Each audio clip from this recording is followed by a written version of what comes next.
Okay, let's unpack this. If you run a small or, a mid-sized business, you probably pride yourself on having a flexible, trusting culture. Mm-hmm. And you think the simplest internet setup, just one fast line, open access for everyone, is the best way to treat your team like adults. Right. It's a sign of trust. We get that. Yeah. But that setup, as well-meaning as it is, it's less about real freedom and more about silent, creeping operational risk. Right. It's often the single biggest drain on productivity and, honestly, the widest open door to security and compliance nightmares. We're talking about the cumulative cost of just doing nothing, a little streaming here, some online shopping there, and all of a sudden that flexibility is costing you thousands a year in lost payroll. And that's before a single malicious click happens. Exactly. That's really the cost of unintended consequences. When your team spends hours on social media or streaming video, the business pays. When they accidentally click on a malware link, the business pays the ransom. And the worst part. And worst of all, when they access legally risky content, it's the company's name and your IP address that are on the hook. So our mission for this deep dive is to get into modern web content filtering.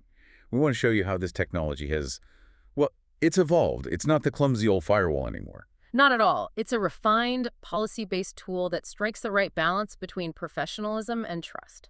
The goal is focused productivity and, dramatically reduced risk without creating some kind of heavy-handed police state. Right. We'll be tackling 3 key areas. First, we need to dismantle those common myths about open access and really expose the hidden costs. Okay. Second, we'll look at how simple and effective modern filtering actually is.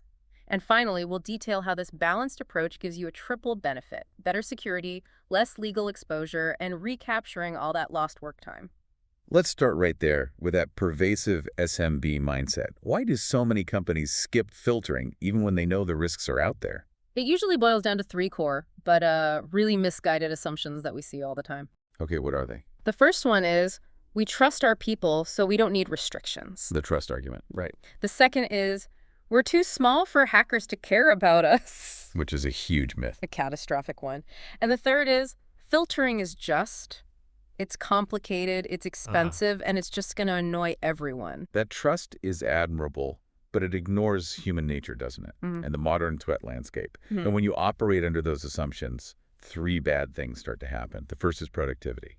It just quietly drops. It's death by 1,000 cuts. We're not talking about people taking naps at their desk. We're talking about that constant low-grade distraction, social media scrolling, running long YouTube or streaming sessions in the background, or spending time on non-work shopping, gaming. It just kills focus. People are constantly context switching. And the second consequence is the security exposure. It just skyrockets. This is where that we're too small idea becomes so dangerous. Absolutely. Hackers don't care about your company's size. They care about automation and opportunity. The threat vectors are everywhere, and they're automated. So what does that look like in practice? Think about ads on free streaming sites or pirated content sites. They are notorious for carrying malware. Or those fake download buttons on file sharing sites. Right, the big green download now button. Exactly. One distracted click is all it takes for a criminal to get in, and phishing cages are getting so good at using lookalike domains. And that third consequence. This is the one that I think shocks most business owners, the HR and legal risk. This is the one that keeps lawyers up at night. It only takes one instance. One employee accessing adult, explicit, or hateful content on the company Wi-Fi. And it's all happening on the company's network. That material is accessed over the link you pay for, tied to your company's IP address, and that single action can lead to harassment complaints, an uncomfortable workplace. Or worse. Or, in severe cases, the business getting pulled into official investigations. You, the owner, are suddenly legally complicit because you provided the conduit for it. So you're managing risk on 2 fronts. Protecting your tech from outside threats, and protecting your brand from, internal misuse. Precisely. Okay, so if the cost of doing nothing is that clear, the next question is, how do we fix it without being heavy-handed? Let's talk about the modern solution. Yeah, when people hear filtering, they still picture those ancient firewalls where IT had to manually type in thousands of URLs to block. That sounds like a nightmare. It's totally obsolete. Modern web filtering is dynamic and it's category-based. A better way to think of it is like setting up automated parental controls for your entire company network. That's a great analogy. but for professionalism and security. So you're controlling what people see, when they can see it, and from where, like the main staff network versus a guest network. Exactly. So what are these categories that are so important to modern filtering? Right. The solutions are constantly mapping the entire web, classifying billions of domains. So the key categories they manage are the ones we all worry about most. Like what? Things like social media, video and streaming, adult and explicit content, gambling, malware and phishing sites, illegal or hateful content. Even things like games and high bandwidth cloud storage. That level of detail is what allows for the nuance, right? So you're not just blocking everything. Right, you can build a tiered structure of rules. Your baseline is always on. Block known malware and phishing domains always. That's a no-brainer. And block adult content, illegal content, and gambling at all times. Then you apply the nuanced rules on top of that, based on your company culture, like limit social media and video streaming during core office hours. It's highly tunable. Okay, let's get into the tech for a second. You mentioned this runs on the network. When you say at the network edge, does that mean we don't have to install any software on every single computer or phone? That is the key technical takeaway, and honestly, its biggest advantage. It operates at the network layer, usually with something called DNS redirection. Okay, so what does that mean in simple terms? It means when any device, a laptop, an employee's phone, a guest's tablet tries to connect to a website, the filter checks that request against your policy before the connection even happens. So it stops it at the source. Exactly. And since it's network-based, there are no agents to install or update on individual devices. Everyone connected to your Wi-Fi benefits automatically. That's huge. That removes the whole implementation headache. Okay, let's jump into the core benefits, starting with the most immediate one, recapturing productivity. We really need to quantify that silent tax on your payroll. Our research shows that on a team of 10, if each person only loses, say, 30 to 45 minutes a day to these micro-distractions, Which sounds about right, honestly. that adds up to the equivalent of 2 full work weeks of lost time every single month. For a typical small business, that's easily a $5,000 to $10,000 tax on your payroll every year. It's a real, measurable line item. And the philosophy here isn't about being a draconian boss. It's about using technology to create soft boundaries that just reinforce professionalism. Exactly. Yeah. And the time-based policies show this perfectly. You define your core office hours, say 9 to 6. During that time, you allow work sites, but restrict the big-time sinks. But then you can open it up. Crucially, yes, you can relax the rules completely during lunchtime from 12:30 to 1:30, and then again after 6 p.m. Allow social media, allow video streaming. It signals trust and flexibility, but it protects that core working time. Okay, here's where it gets really interesting for me. The background U2 office.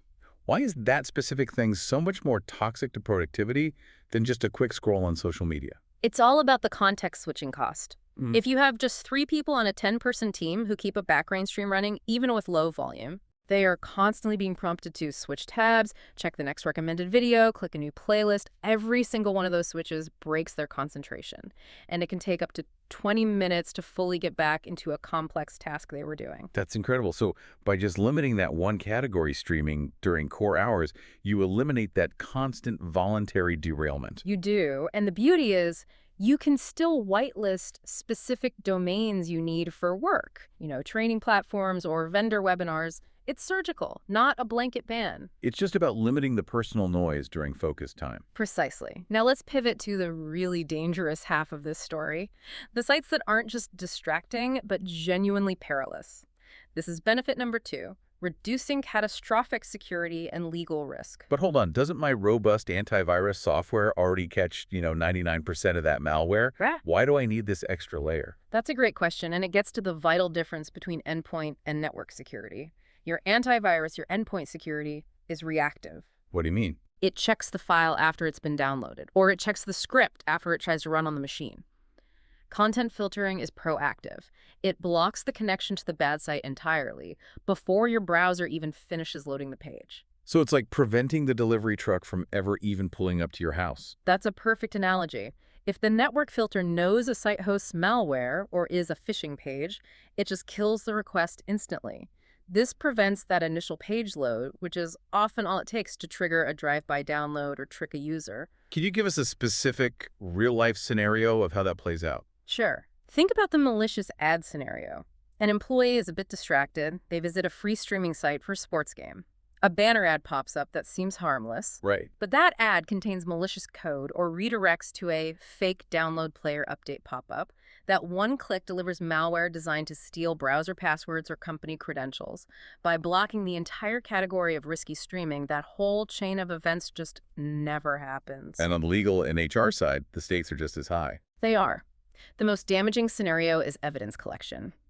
Imagine your company gets subpoenaed in a workplace dispute or even a serious criminal investigation, Yeah.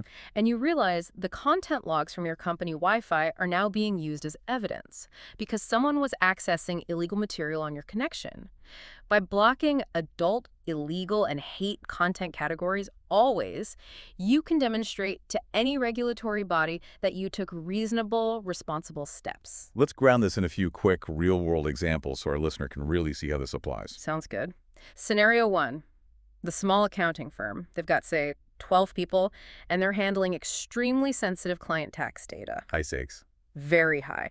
They use content filtering to block high-risk categories like gambling, certain file-sharing sites, and those shady sports streaming sites. This massively reduces their attack surface for ransomware and protects their number one asset, client trust. Okay, scenario 2. A busy cafe or a co-working space that offers open guest Wi-Fi. They need to offer it, but they can't police what everyone is doing. Right. Here, brand protection is the main goal.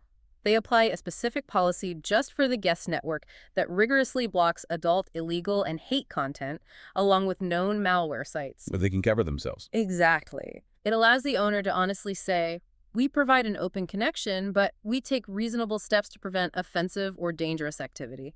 It insulates their brand. And a final one. The growing startup. They want to keep that flexible, cool culture, but they're noticing that heavy social media use is making deadlines slip. And management hates the idea of micromanaging. This is a culture management problem that you solve gently with tech. They implement time-based rules. Social media and streaming are limited during the 9 to 5 core hours. That it's open for lunch. But it's wide open during the lunch break and after 5 o'clock. Management sets that policy one time, and it removes the awkward burden of having to peer over shoulders or have those uncomfortable talks about YouTube. Which brings us to maybe the most crucial part. Implementation. How do you roll this out without causing friction or making employees feel like they're being watched? Communication is 90% of the battle here. First, you have to set clear, positive objectives. Don't say, we're blocking distracting sites. What do you say instead? You say, we're implementing a new security layer to protect our client data and to ensure fairness by reducing common workplace distractions. Frame it as a positive. Okay, that makes sense. Second step. Second, involve people. Agree on fair rules. This isn't just an IT decision. Bring in HR, maybe a trusted team lead, and decide together what gets blocked always versus what just gets restricted during work hours. Third, and this seems vital. Third, communicate transparently. Explain the why. Hold a short meeting.